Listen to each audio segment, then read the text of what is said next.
Senate bill on what they call a static score costs more than $1.5 trillion, or about $1.5 trillion, which means that's how much it increases the deficit, which in turn will increase the debt. Our debt right now is at the highest it's been since World War II. It's more than 100% of GDP. What this means is, depending on the level of growth, the Senate believes and wants to believe that this will spur such great economic growth that it will in fact reduce the deficit, but even the Joint Committee on Taxation, counting in economic growth, doesn't think that it will do that.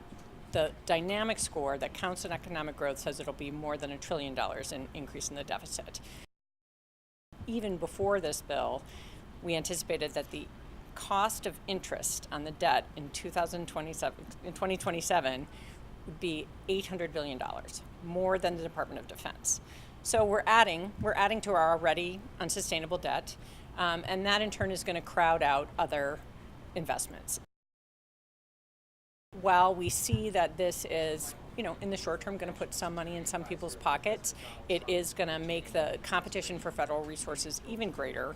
And we've seen time and time again in the last 8 years that Congress has a really hard time actually cutting spending. So if they want to come to a point where we have a sustainable fiscal situation, they're going to have to look at both sides and probably revisit this bill. The big picture, though, is that this is a significant corporate rate reduction, rate reductions for many individuals. So, in the next year, most individuals will pay a little less tax, some will pay a lot less tax, and some people will pay more taxes. I think big businesses in general are going to be happy because they see that they will be paying lower taxes, and moreover, this bill doesn't even eliminate most of the special interest breaks that are in the code.